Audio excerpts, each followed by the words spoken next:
On this episode of Doing the Most, I'm here with Super Ty, and this is the Blueberry Zinger as part of Crispy Boi Summer.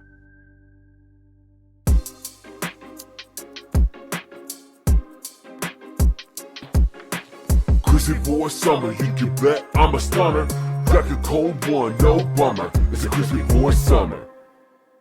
This is our summertime series. We are doing 13 crisp and refreshing session meads. That is a hydromel strength mead.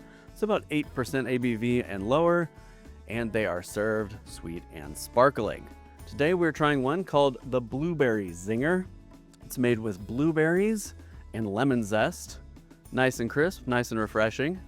And Ty is here to taste it with me. This recipe requires a bucket. And inside of our bucket, we've got 1.5 pounds of honey. We're putting in 1 gram of wine tannin. And then we'll be adding the juice of 1 whole lemon.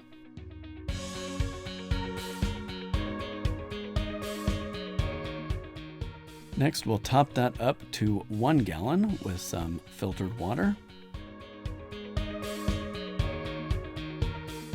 Give it a little bit of a stir to combine. And then we're adding 1 teaspoon of fermento yeast nutrient and an entire packet of wine yeast.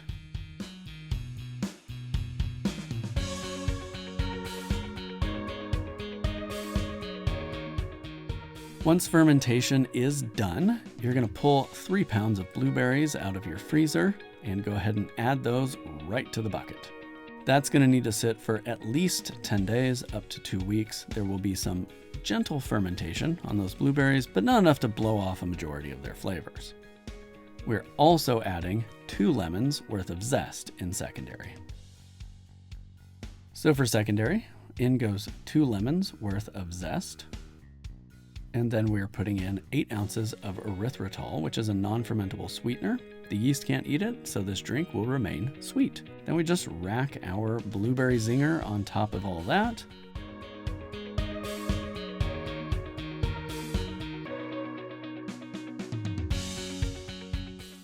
Stir very carefully. It's kind of full.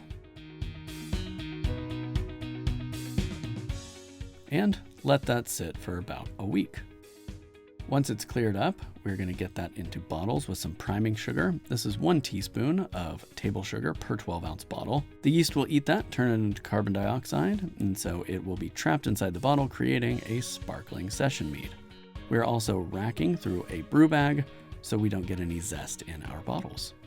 Racking cane just goes into the brew bag goes into the carboy, and bottle away. We'll seal those up with crown caps, and so the pressure will be stored inside the bottle, meaning you'll have a nice sparkling sweet session mead in about 4 to 6 weeks.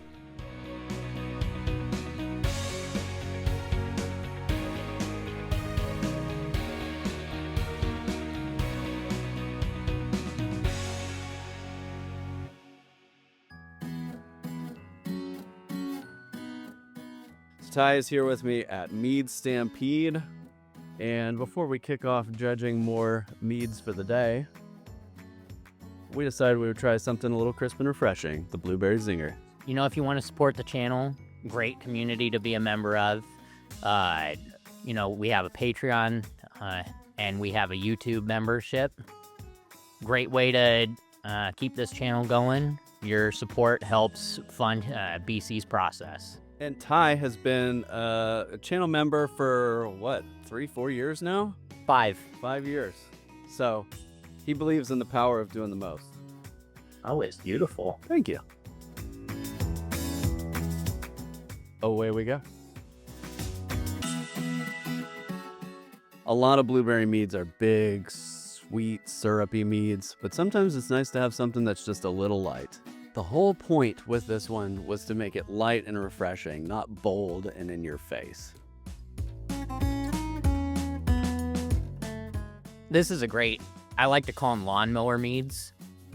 You know, once you're done sweating on the lawn, it's nice to crack one open and just chill off, and this would do it. Yeah, thank you. Yeah, so it's pretty balanced. The carbonation is right where I'd want it.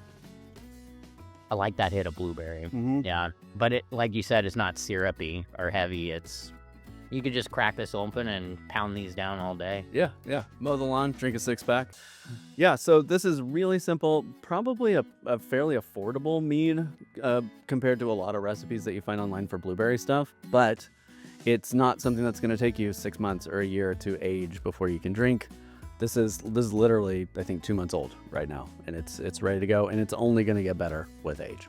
Well, I like that you said that it's affordable because, I think that scares a lot of people in mead making is, at first they think, oh, I'm going to start brewing because I'll save money. And then they get into it and they realize they've made a terrible mistake.